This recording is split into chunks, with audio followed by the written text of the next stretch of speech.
Hi everybody, it's me, Arden Lee. I am a little nervous about making this video. This is my first video where I'm going to talk about twin flames. Twin flames are one of the most misunderstood and maligned concepts in spirituality as I have come to know it in this day and age. And so it's scary for me to even make a video about it. Because I fear being misunderstood and I fear being maligned. But this has been such an important part of my spiritual path. And it's also deeply, deeply relevant to the album that I'm creating. And at the start of this year, I went ahead and I asked one of my oracle decks what I could do to give my album the best possible chance of success. And the cards that I pulled, I set them aside right here so I can show them. The cards that I pulled were honesty and differences. And that differences is it's a twin flame card.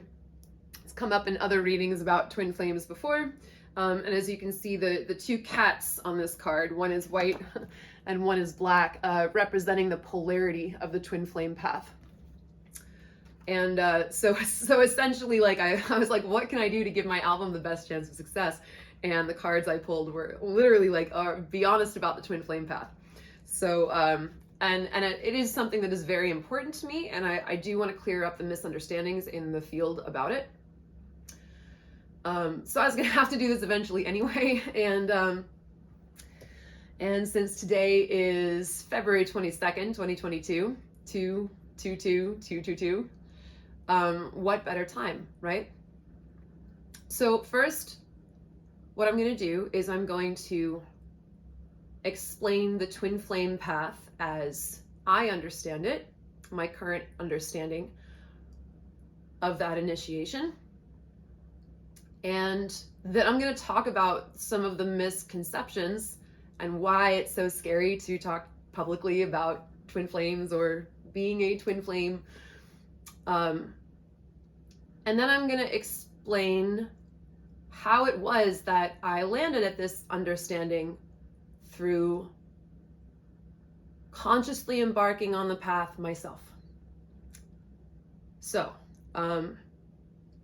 yeah, so that'll be what I talk about in this video, and hopefully that will help to clear up some of the distortion that is out there in the collective about what twin flames are and what this initiation is all about. So let's start with what is the twin flame path.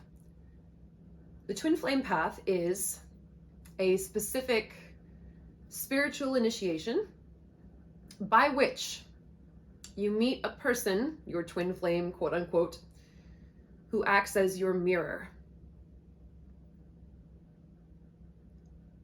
And by mirror, I mean that when you see them, you understand yourself.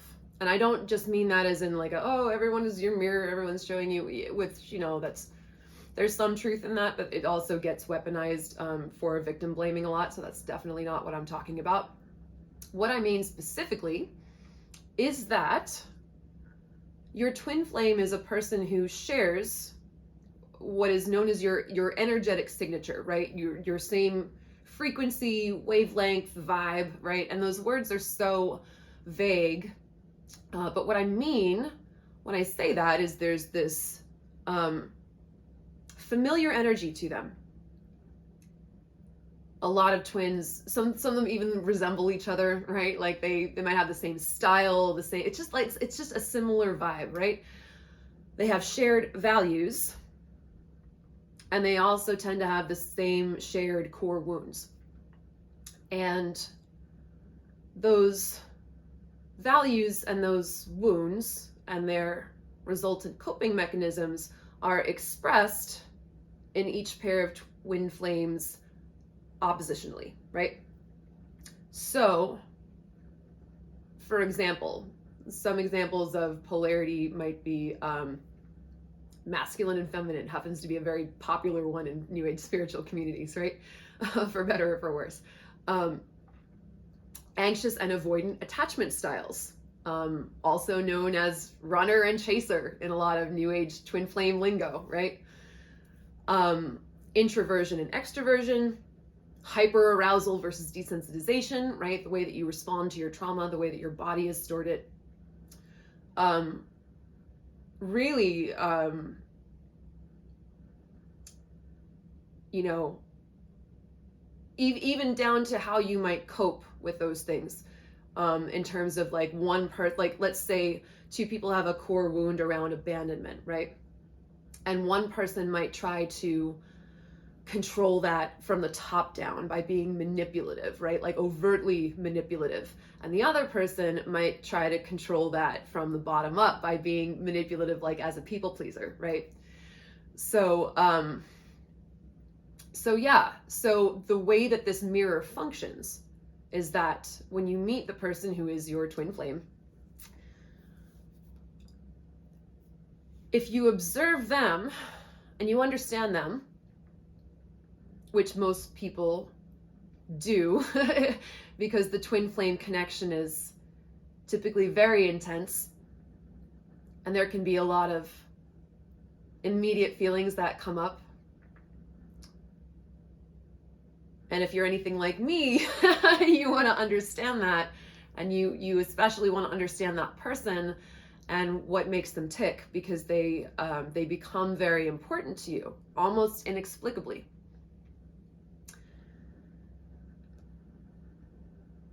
And therefore, if you understand them, the invitation is also that you can understand yourself. Because we tend to like go around in life kind of thinking that our way of thinking is like the default, right? Or that if I feel something, then, you know, maybe everybody else feels that way too. Or not quite so overt, right? But we can take a lot of our feelings, our emotions, and our coping methods for granted because we learned it that way, and we might assume that other people do too, right? It's just the sort of myopia of individualism, right? When we meet a twin flame, we can calculate almost mathematically ourselves by observing them, right? So I want you to imagine in your mind an algebraic number line, and you've got 0 right here in the middle. And then you've got, you know, your positive numbers and negative numbers, right? I'm doing this backwards, so actually negative would be over here, positive would be over here. But let's take attachment styles, for example. If your twin flame is, say, this much avoidantly attached, you can calculate that your anxious attachment is equidistant from the 0 point, right? For all of these oppositional polarities that show up for you. Your ways of thinking, you know, right brain versus left brain, and all the strategies that you use to deal with things, right? So if you can understand your twin flame, you can understand yourself, and you can sort of orient yourself in all of creation, right? So imagine that you have the entire universe as a singularity, right? As a 0 point, as a non-point at the very beginning of the universe. And then you have the Big Bang and everything explodes. And picture, if you will, infinity, right? Infinite creation of our known universe as like a color wheel, right? When you see your twin, if you have located where they are in this great big giant cosmos, you can calculate yourself from there, right? By like basically adding or subtracting 180. I hope that makes sense. This is a concept, right? This is not literal. This is a model of reality that I hope aids in people's understanding. So all of a sudden the whole universe no longer appears as a sea of randomness, right? All of a sudden you have this understanding of duality, of polarity specifically. And you understand yourself. And the invitation, should you choose to accept it, should you move along the twin flame path, is that you see everywhere in your life where you may be out of balance, or at least unaware of your own orientation, and the parts that are imbalanced, that are not serving you. For example, if you're highly anxiously attached, like I definitely was, or highly avoidantly attached, right? Or if your body is highly hyper aroused, or if you're conversely desensitized, right? If your nervous system has undergone these trauma responses, which mine definitely did, then the invitation is to notice that, because you've met your mirror and you can calculate where you are in your own polarities by observing where they're at in theirs, right? And the invitation is to use that knowledge to slowly bring that into balance, right? Because you want to be, generally speaking, at the 0 point of sacred union, right? Not everything necessarily has to be brought fully into balance in my understanding. For example, like I'm extremely left-brained, right? And that probably isn't, that's still going to be my strong suit. But when I realized how much of my right brain I was missing, I got to explore that more. I got to see what I wasn't utilizing, develop more of an awareness of it. And even if I still considered myself more left-brained than right-brained, I know that either I can explore those parts of myself, get more comfortable with them, or if there's something I need that is particularly right-brained, right? Like say graphic design, right? Or music production in my case, I can hire someone who I trust. Like I'll know what I need from that enough that I can like outsource that, right? So I'm not saying that we all have to be at these like very perfect like 0 point in absolutely everything, but for things like a dysregulated nervous system that's hyper aroused or desensitized, or for something like our especially our attachment styles, or our maladaptive coping mechanisms such as manipulation, right? Like we definitely want to follow that invitation to bring those into balance, because that's going to bring our own systems a lot more peace and harmony, right? So there you are on your number line, right? And when you come into this awareness, then you can make the steps, right? You can take the steps to making the changes that you would need to make to come into balance, which is the 0 point, also known as sacred union, right? Sacred union, aka the Hieros Gamos, for those of you who are into the arcane terminology,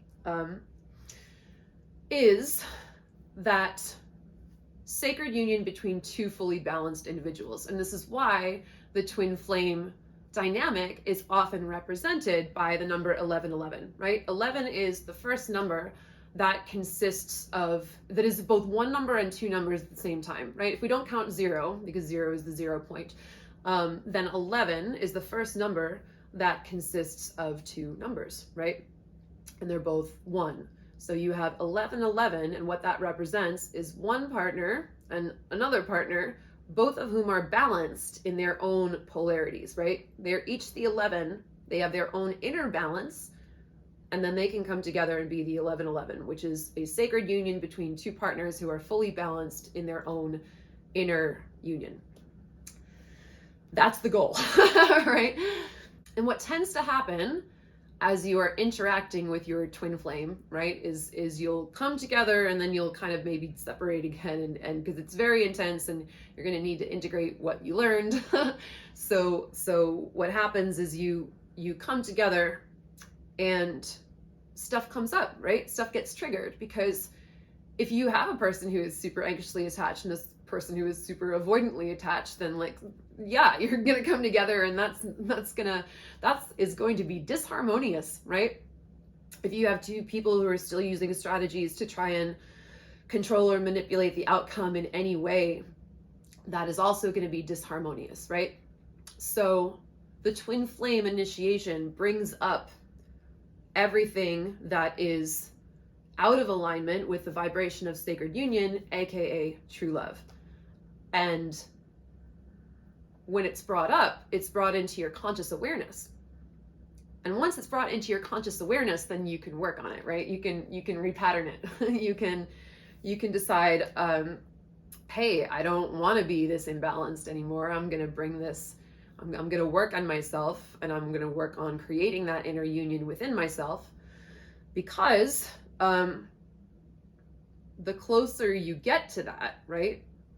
Like, well, if that's what you want, if what you want is to call in a true love relationship, which clearly a lot of people in our collective do, myself included, right?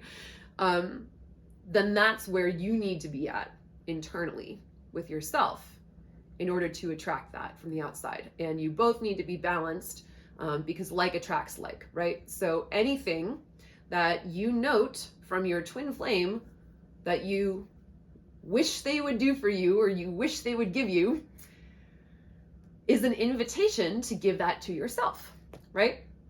Because it's only when we're in the having of something that we can attract it externally. So whatever love or safety or security or whatever you're hoping that this relationship would give you, the invitation is to figure out how to do it for yourself. And frankly, that's why it sucks. I mean, it's great. It's great. It's great. It's great. Trust me. But it's real hard, because you may have gone all your life with a lot of conditioning that basically told you, well, when I meet that person and when I do that, then I'll be happy, or then all this, then all that, right? And even if you don't consciously believe that, you may have developed strategies and patterns, as I did, that put so much emphasis on being accepted by a person that you have feelings for, that you've overlearned that pattern into an addiction, and that their approval is the thing that is driving you. And then like years of your life go by, right? Because you're so focused on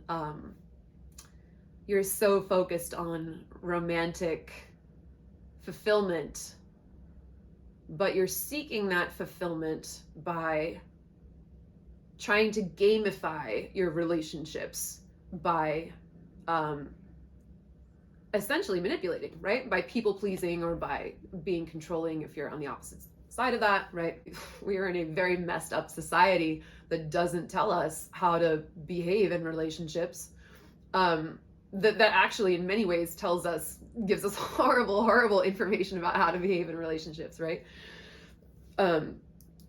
Whether it's from our societal conditioning and the messaging that is out there in the media and all our Hollywood movies, right? Or whether it's observing our parents and how their relationships worked. Yeah, it's not our fault per se, because we're incarnated into this world that is that really doesn't have a great grasp of of how to make a love relationship functional, right? How to do that work on yourself. But really, it's what the twin flame path teaches you, is that it's the work that you do on yourself it's an inside job, right? Because if you have called in a twin flame initiation because what you want is a true love relationship, then the person you attract will always be equidistant from you, right?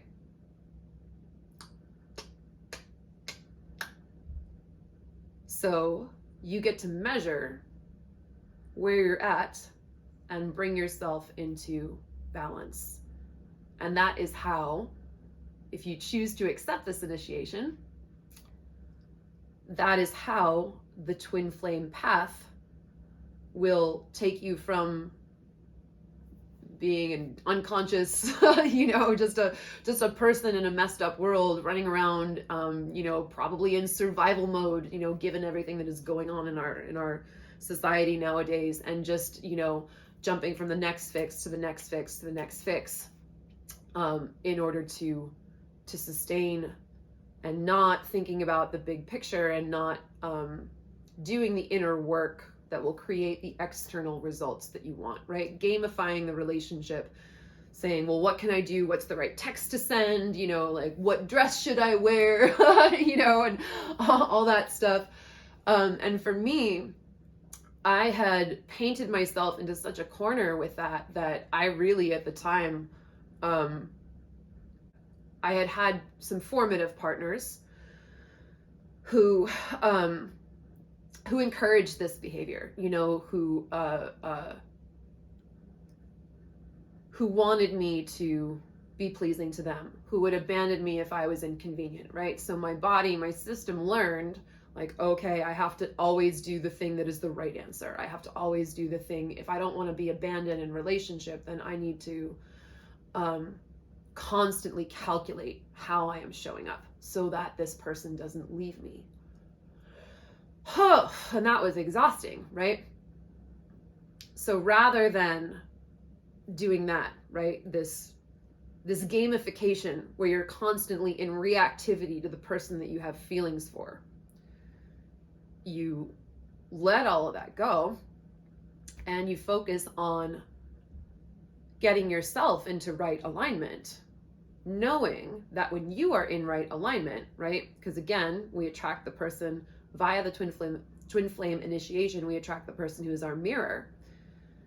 So when we get ourselves to that 0 point of secure attachment, then the person that we're going to vibe with at that point is going to be there too, right?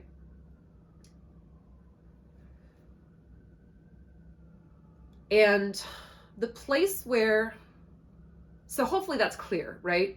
Hopefully I've explained that.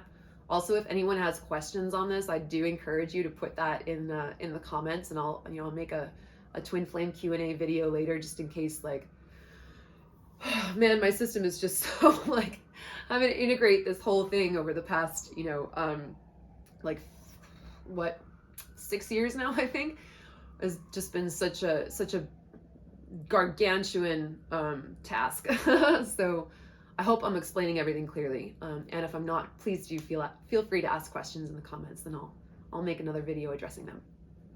So where this gets messed up, right, in the larger understanding of the collective, I blame capitalism, right?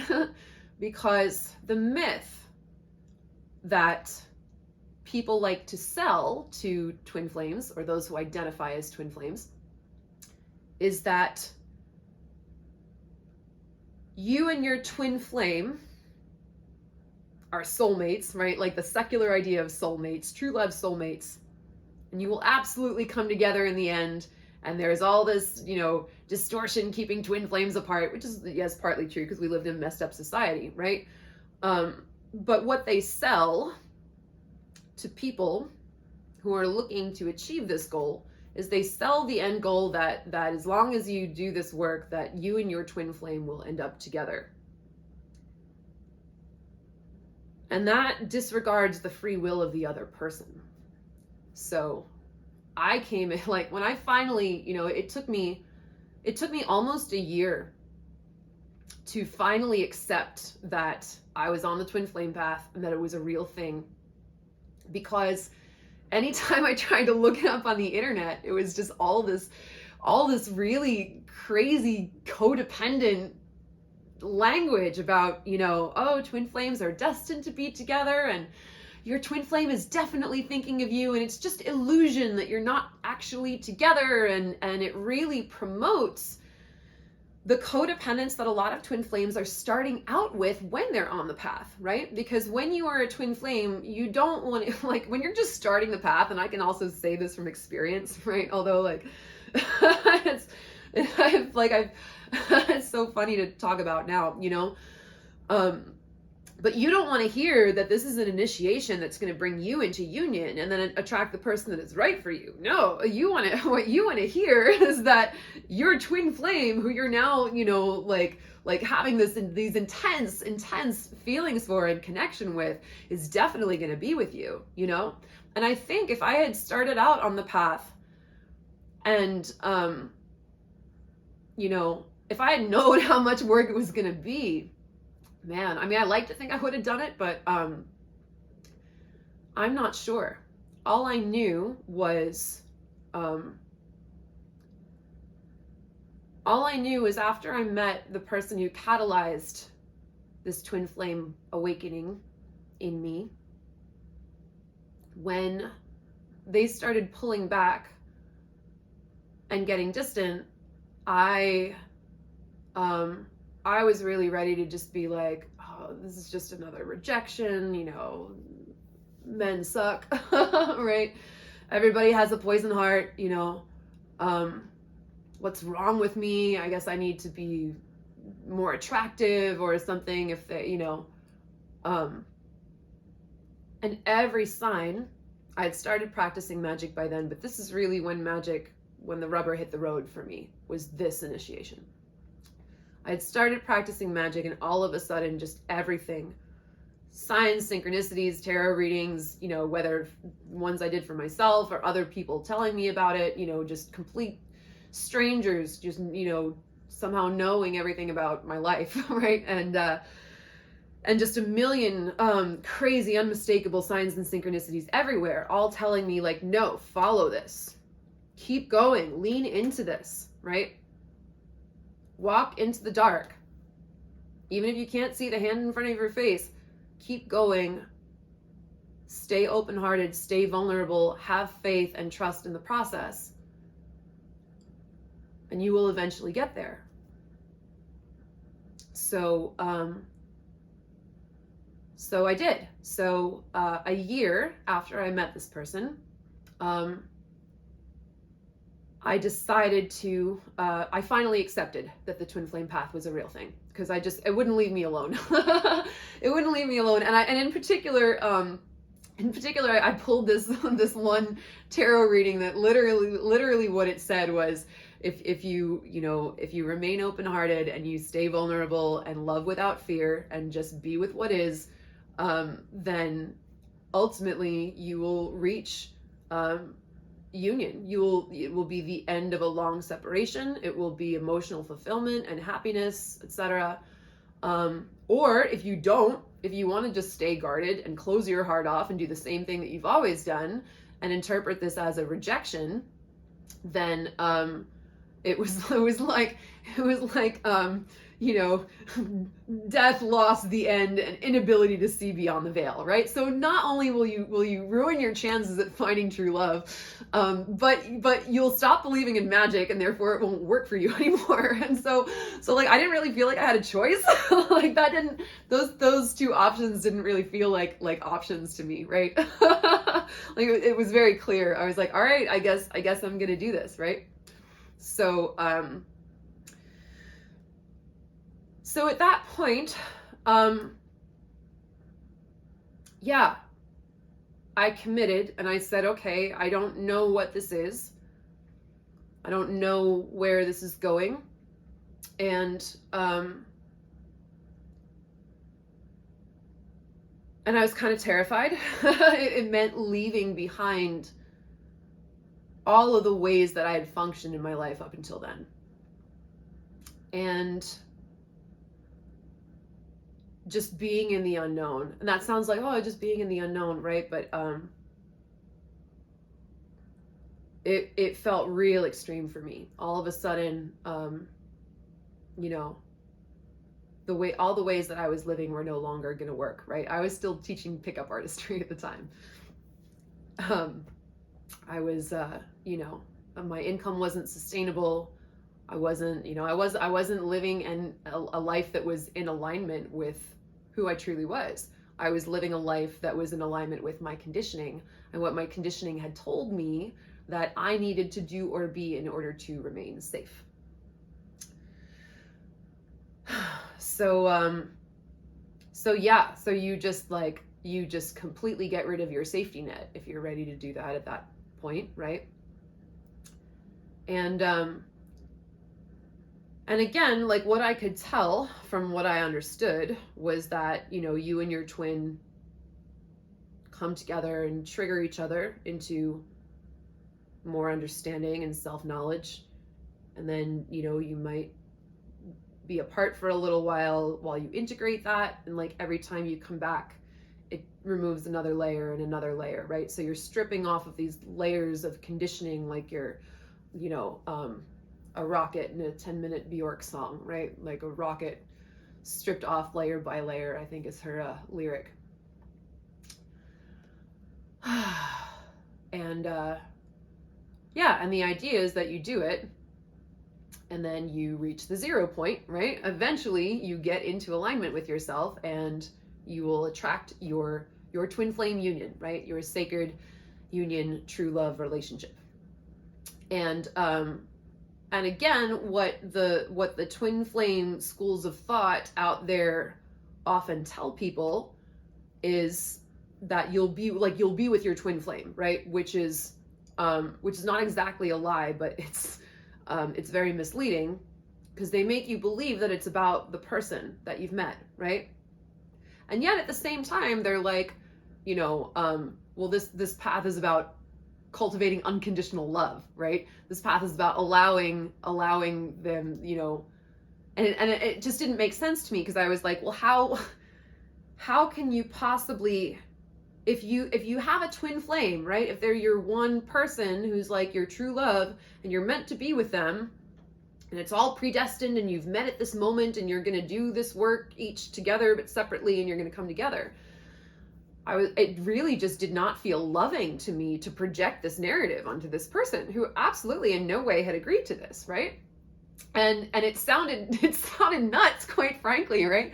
Like this idea that here's this guy who's just like barely even texting me back, and yet, oh no, I'm certain he's my true love, he's my twin flame, right? I was like, this is nuts. This is why I got into pickup in the first place, so that I could avoid like looking like that, right? Because at least pickup gave me like an actionable strategy, right?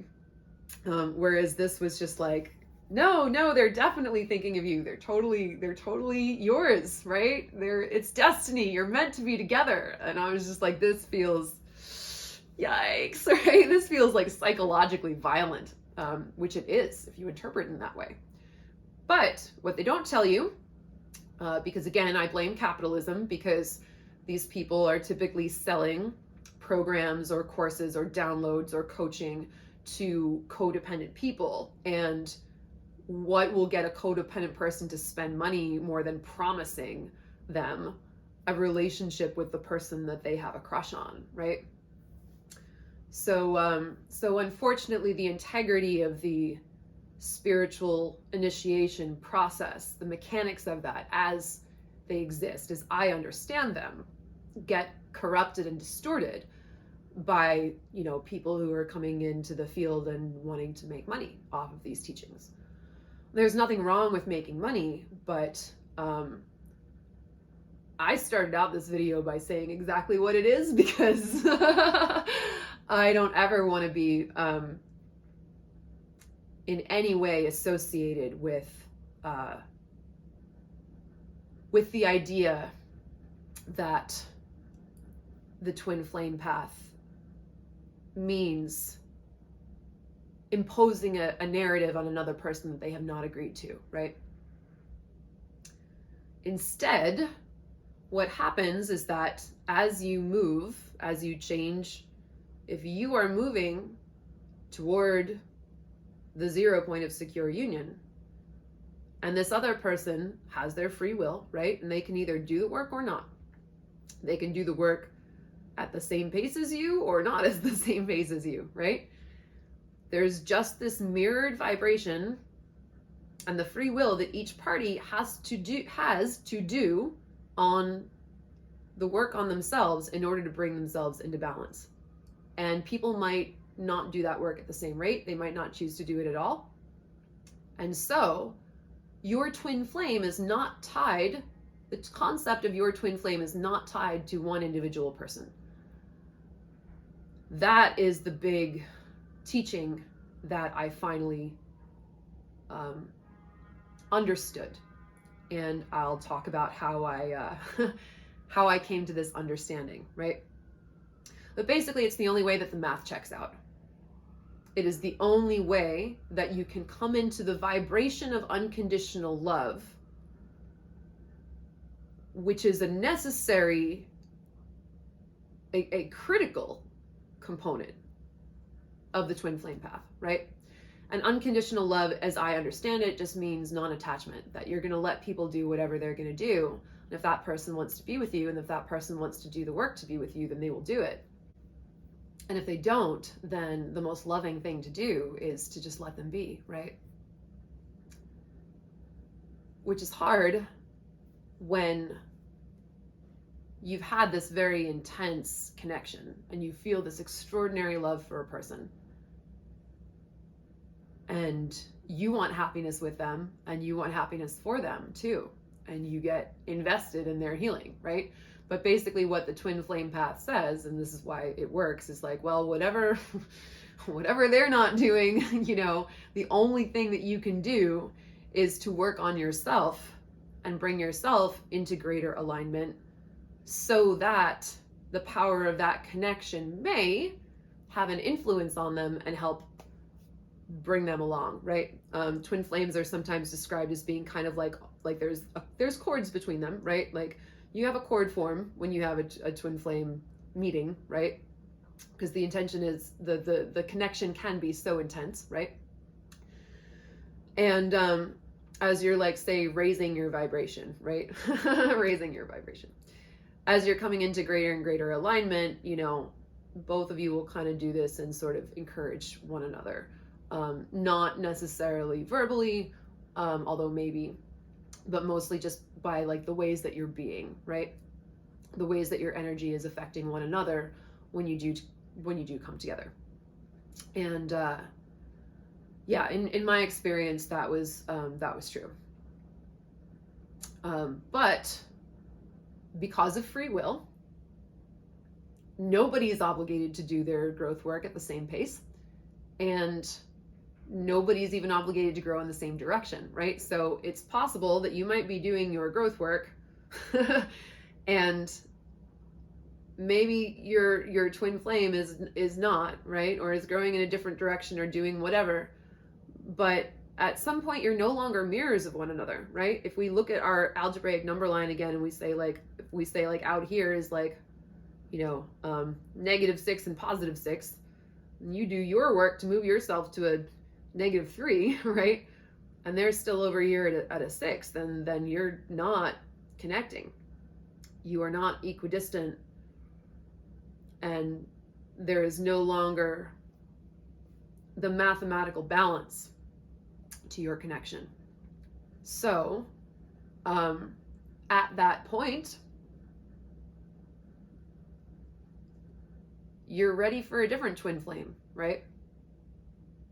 And there are people who like go all over, and this is another reason why the twin flame paradigm is so misunderstood and maligned, because there are people who will be like, oh, they meet a new twin flame like every month, right? Oh, it's my twin flame, because they're just using that language because what they want to do is bring on the mantle of true love onto this new relationship with someone that that may or may not actually fit that description just because they're having intense feelings, right? Again, we have so much conditioning in our collective around, so much distortion around romance and those intense feelings.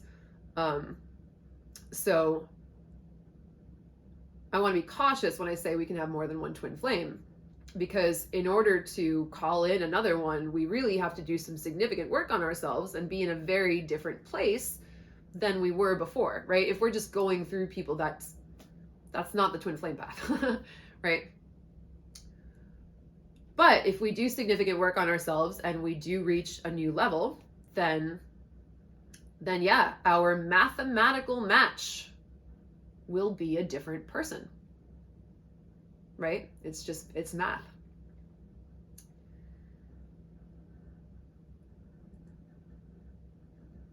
And then you'll get to know yourself all over again from where you are right here.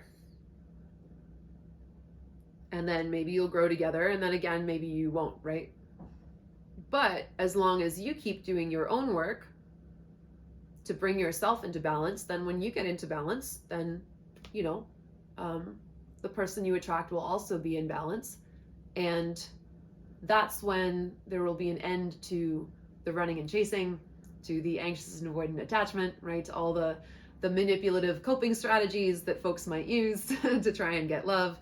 And there will be this vibration of unconditional love. Right now we're human, right? It's not like, oh, we reached this 0 point and then we're perfect forever, right? The 0 point is the idea of like a North Star, that if something does come up, that it's something that we understand that we can return to, right? It's not about perfection. It's just about holding ourselves accountable to our greatest alignment, right? Even healthy twin flame relationships between two people who have brought themselves into balance, it's not like they never have problems or issues, but if you use that understanding to always bring yourself into alignment, then you should be able to navigate those together, right? That's the idea. So free will, right? Because if we're projecting a narrative onto another person that they're somehow obligated or destined for us in a way that they may or may not feel in alignment with, that's not very loving of us, right? That is not in alignment with unconditional love. Unconditional love actually means to let a person do whatever they're going to do naturally anyway. And to bring yourself into balance so that the person that you meet here that does resonate with you, what they will choose to do is to be with you because that they want the same things that you do. And you're both in that inner union that allows for that harmony in relationship. So, all right, so how do I know this? So when I finally accepted that I was on the twin flame path, obviously, like, I was like, well, I just want to get to union as quickly as possible. So what's the best way that I can do that, right? Like, as Winston Churchill said, when you're going through hell, keep going. You know, so my greatest magical tool in my arsenal is the hypersigil. The hypersigil is a term coined by Grant Morrison, who is my magic teacher. I'm incredibly fortunate to be able to study with them. And I'm going to go ahead and I'm going to read their definition of a hypersigil so that I do it justice. I copied it out before I started the video. The hypersigil or supersigil develops the sigil concept beyond the static image and incorporates elements such as characterization, drama, and plot. The hypersigil is a sigil extended through the fourth dimension of time, right?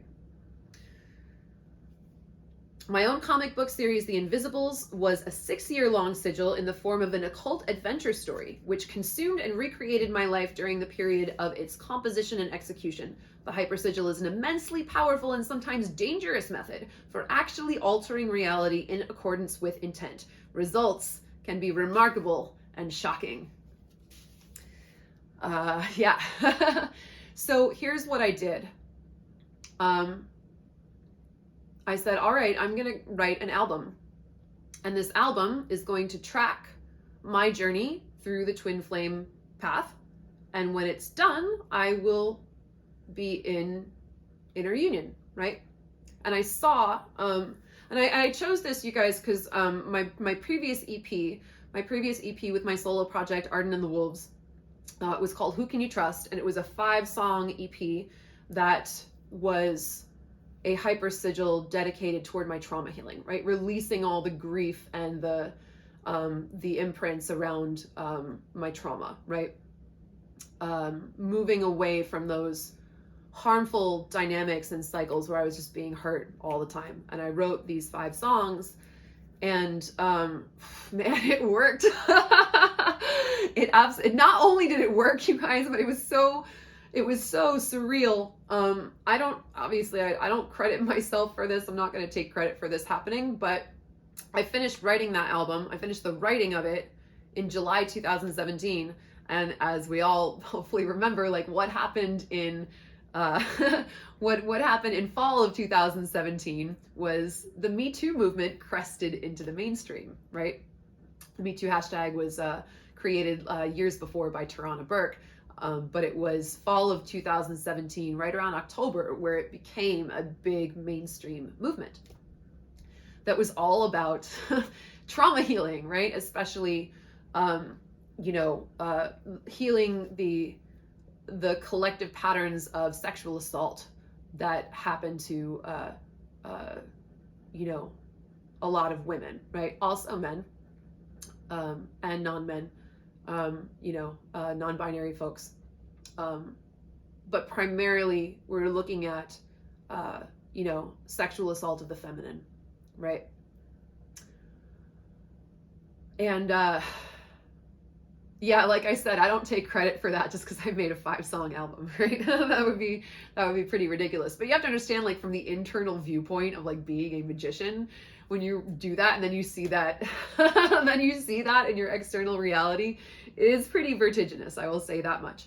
And for me personally, I decided after it came out, it was just like, the album came out, it got really terrific reviews that I was very grateful for. And a lot of those reviews witnessed and reflected the harm that I had been through in ways that were incredibly healing for me. That album did more for me than 3 years of therapy. Legit. I'm not even joking about that. And the final song on that album, The Death of Me, was the song in which I accepted that the twin flame path was real. And that, yes, I could heal and leave my trauma behind and release those imprints. But that ultimately it was up to me to die, quote unquote, as that person who had been a match in whatever way, who had allowed, those dynamics, those harmful dynamics to happen to me. Those harmful relationships. And to emerge as a person who could call in healing and ultimately the vibration of inner union. So after that came out, it was, like I said, it was pretty trippy. And then I was kind of like, wow, well, I guess that worked for me anyway. And like, what do I want to do next, right? And I was like, well, I just opened this twin flame can of worms, right? I've accepted that this is a path and it's real, and I don't understand it yet because I didn't at that point. But I might as well, go for it. So the shape and format of the album came to me almost immediately. I knew it had to be a full-length album. I think just instinctively I was like, I am not going to get through this path in 5 songs. But I think also, I wanted to create a full-length album for not something I've done yet. I've only released shorter EPs. So it felt to me like, stepping also into my legitimacy as a musical artist by creating something bigger than I'd done before. And I immediately saw the format. It would have 11 tracks, naturally, right? Song 1 and song 11 would be the same song, but track 11 would be it as a duet, right? And track 10 would be a cover of Heaven is a Place on Earth to represent inner union, right? To represent that inner union, that's like that 10 of Cups energy, right? That 10 of Cups, true love, emotional fulfillment energy. And that would then, manifest externally as track 11 being the duet, right? So,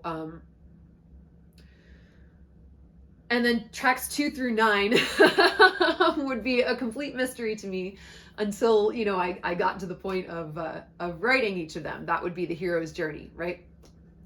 So I started writing this album in 2018 and really did my best to take personal responsibility for my healing journey and use each song as an opportunity to work through whatever issues came up, right? It's like, all right, well, whatever is being triggered, whatever is coming up for me in this twin flame dynamic, I will use my songwriting to work through that so that I'm constantly taking a step toward my alignment, right? I'm making whatever choice in that moment, in that song, is the most aligned for me to move forward on this path. And I had written song 1, right? When I met my original twin flame catalyst, right? The person I met who catalyzed this awakening in me.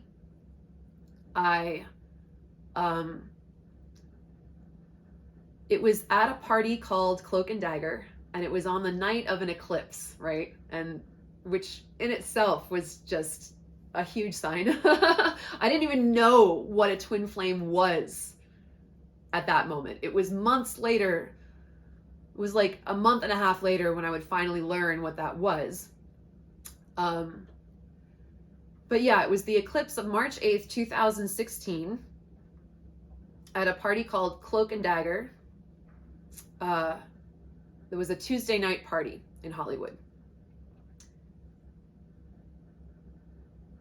And so I chose, in track 1, in the song, I chose to use the imagery of the eclipse to write a song about the twin flame path that was basically me saying, okay, I accept this and this is happening and it's real. But I was very adamant about not writing it about the specific person because I didn't want in any way to bind their free will. So I was like, I'm just going to write about the dynamic, and I will keep it vague enough that it could be for any counterpart, right? And the only lyric that crept in with a hint of specificity was the word cloak, right? I actually thought of the lyric before I made the connection. I thought of this lyric like, stars, we were cloaked in darkness. I was like, oh, that's a good lyric. That's the lyric on the bridge, right? And then I was like, oh, cloak, right? We met at Cloak and Dagger. so that's it, right? So those were the circumstances that I wrote into that song. And then I spent the next, up until the middle of 2019 in this dynamic, right? I started writing about it in 2018, but it started in 2016. And so I was starting to really just knuckle down and write not only about my experience, but again, use each song as a doorway to the next step and the next step, right? To get myself toward that point of inner union. And by the time I hit track 6, that person who catalyzed my twin flame awakening cut off communication with me. Just disappeared. Just never heard back. And it had become so painful for me at that point because everything else in my life was going really well. I had really great friendships. I was calling in, working relationships, collaborative relationships that were really positive. It just seemed like it was this one person who was still not treating me the way that I felt that I should be treated.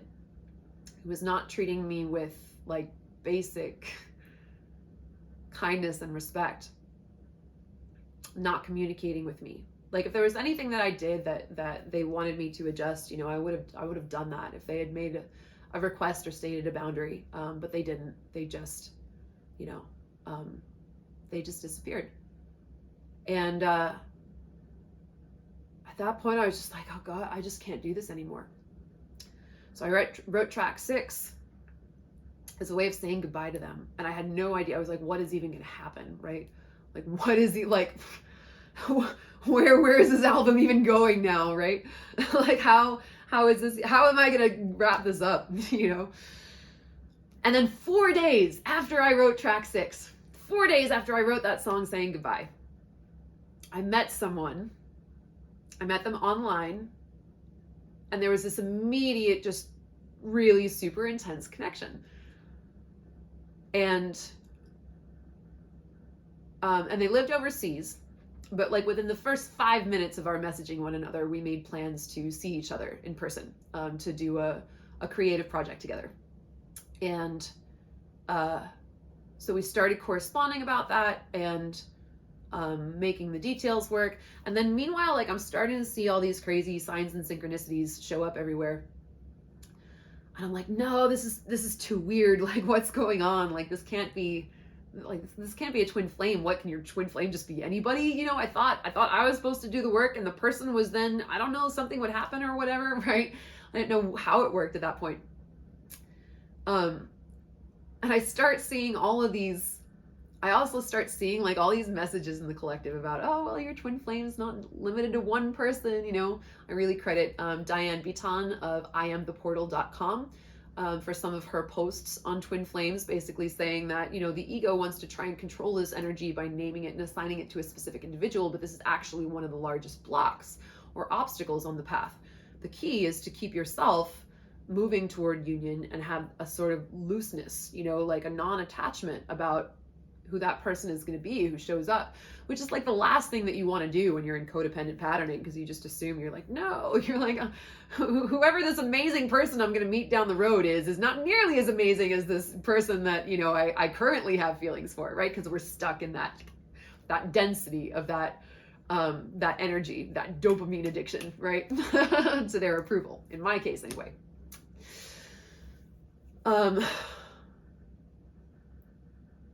And I saw that and I read it and I was like, no, there's no way, right? This is ridiculous. Besides, I said, my twin flame and I met on the night of the eclipse. That's like the most twin flame thing ever, right? The sun and the moon, the oppositional polarities meeting for a moment in the sky, the masculine and feminine coming together that produces this intense gateway of transformation. That's like the most twin flame thing possible. So therefore, my twin is my twin, and this new person is just a soulmate coming along to like raise my vibration or whatever and help me out along the path, right?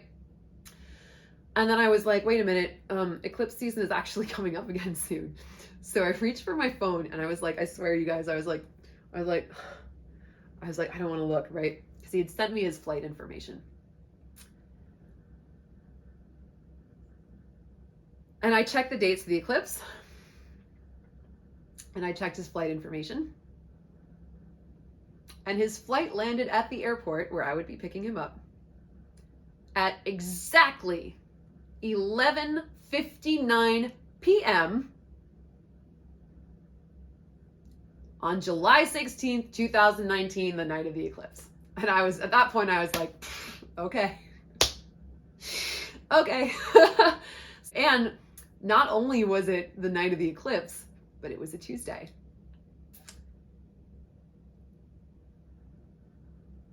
Which meant that there was a Cloak and Dagger party happening that night. And when he landed at the airport, I didn't even have to say anything. I said, you must be exhausted. You've been in the air for like 20 hours. Do you want to go straight to the Airbnb? Are you hungry? Do you want to get something to eat? And he goes, fuck it, let's go for a drink. So we went to Cloak and Dagger. We were both wearing all black, which was the Cloak and Dagger dress code. So we drove straight from the airport to Cloak and Dagger. And just as has happened with my original twin catalyst, we went home together that same night. And yeah, everything I had written about in the original song about the twin flame path, I replicated those circumstances with another person. So I proved, right? I proved that the twin flame dynamic is not limited to one person, that it is a reflection, a mathematical reflection of the work that you have done on yourself to get yourself in alignment with the vibration of sacred union. So, so when that person, I think about 10 months later, left the relationship because they said they weren't ready to go where I was going, right? I was being Winston Churchill, when you're going through hell, keep going, you know, and I was doing that work to be in that inner union. And he reached a point where he said, I'm not mature enough for this relationship, and I'm going to bow out. And yeah, of course there was grief, right? Of course I was sad. Of course, like, my body felt the loss of that attachment. But I didn't stress out over it because I knew now that if I had done it twice, then, you know, I could do it again. And so I wrote track 7 about that person. And then I was like, well, I might as well just try and finish the album, right? I'm not going to try and call it like a track 8 and a track 9, right? Like, I'm now that I know how it works, I might as well finish the album and get there. And that hopefully will be the thing that puts me into that vibration. So I finished the writing of the album this past October, 2021. And definitely a lot of movement still happening. Definitely a lot of magic still showing up throughout that process. And now it's on me to finish it and put it out there. And naturally I'm like nervous as all hell, because like you're always wondering with magic, you're like, what if it doesn't work? You know, what if, you know, what if I'm putting myself out there in this public manner saying I'm making this album because I'm trying to call in a true love relationship, and yet I like, what happens if I put it out and I end up like forever alone, right? Then I'm basically like admitting that A, I'm like, what, unlovable, and B, I'm a failed magician. Like, it's terrifying, y'all. But I keep doing magic and it keeps working. So I really have no excuse not to try, right? So that's how I know that the twin flame path is not confined to a single person, that it is a mathematical equation by which you meet your mirror, the person who mirrors your shared energetic signature, as well as the oppositional expression of all of your polarities, so that wherever necessary, you may bring yourself into balance. So you see them and you know yourself. You know yourself through the path of loving another person, which I think is really, really beautiful.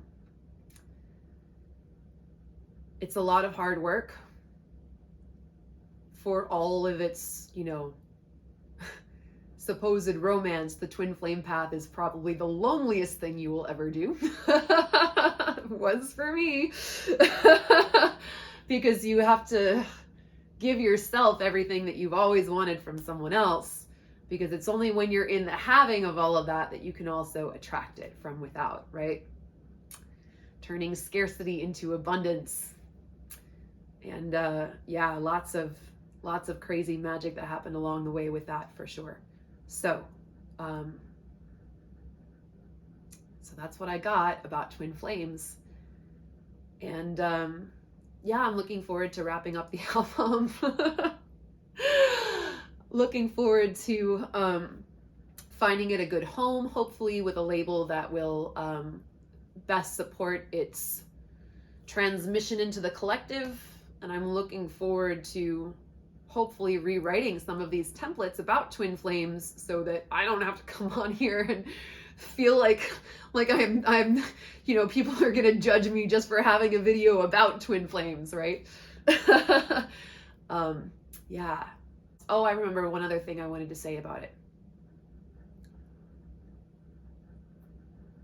When I was still in the middle of my process, I kind of felt like you were like born a twin flame, right? But it's not like, people talk about twin flames as though there are twin flames out there who are meant to come together as if it is this predestined thing.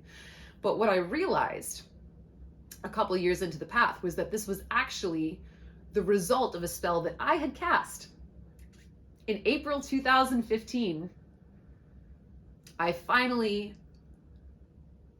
was finally tired of, you know, trying to do things my way. So I cast a sigil for, I attract a secure primary relationship with my soulmate. It's going on 7 years now and I'm still in that sigil, right? Because I was so far away from being in the vibration of being my own soulmate, right? Of being a person who could attract a soulmate, because I was so far away from my own soul. I was so deep in my distorted conditioning, right? But everything I've done since then has in some ways, I believe, been in the umbrella of this overall sigil, right?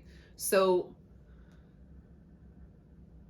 the twin flame path is an initiation that anyone can call in. Now, you might have an affinity that you're born with for partnership, and you might want to call in that twin flame path. And maybe you have an affinity for true love the way that Jimi Hendrix had an affinity for guitar, right? But there's no predestined thing that says that you have to do this. At least if there is, it's up there in the 5th dimension, and we can't know about it from down here in dimension 3 and 4, right?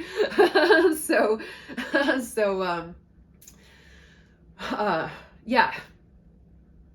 So if you want a twin flame initiation, you can have one, right? You just need to call it in by casting for it and aligning yourself with the vibration of true love. I didn't know what a twin flame initiation was when I cast that sigil, but essentially the twin flame path showed up for me as the answer from the universe. And it took a while too, because the first thing that happens whenever you cast a spell is that anything that is out of alignment with your intention comes up so it can be released. And I was still hung up on my ex at that time. So the first thing that happened was my ex came back, and I was like, oh, my ex is my soulmate. Wonderful. Now he's back here again. And it was so bad over the following, 6 months or so that it finally inoculated me against any further interaction, and I finally walked away. And then it was shortly after that, it was like 3 or 4 months that I met my twin flame catalyst. Strangely enough, the first time that my ex texted me and I did not respond it actually happened in the same week as my twin flame catalyst's sobriety date, right? So I guess at that point the universe was kind of like, all right, we know you're both ready for the next level, as far as I see it anyway, and introduced us to one another so that the greater work could happen, right? But eventually we fell out of alignment because that is the nature of free will. And then that's when I learned that the twin flame dynamic is not confined to a singular person. And as I was saying before, in my opinion, anyone can call this in. If you have a natural affinity for it, then that might be something that you want to do because you have that desire for true love partnership in your heart. And yeah, you call in the initiation, and you meet that person who is your mathematical equivalent, and you do the work through self-knowledge and triggering all the things that are in the way that come up between the two of you, and you work yourself toward that 0 point of sacred union, aka secure attachment, aka everything, all the other polarities that you're also bringing into balance. I learned a lot about myself, more than I ever had before in these last 6 years. Still learning. It's pretty wild. So that's what I got. That is the twin flame path to sacred union. And yeah, nothing is predestined that we can tell anyway. We all have free will, and we are living in a universe made up of math that allows us to use our free will choices to observe these mathematical resonances and use that knowledge to bring ourselves into balance. So there you have it. Thank you for listening. I hope this was helpful. And yeah, I'm gonna keep working on that album and hopefully get it out to you, like maybe even sometime this year. Wouldn't that be great? Thanks everyone, and I'll see you in the next video.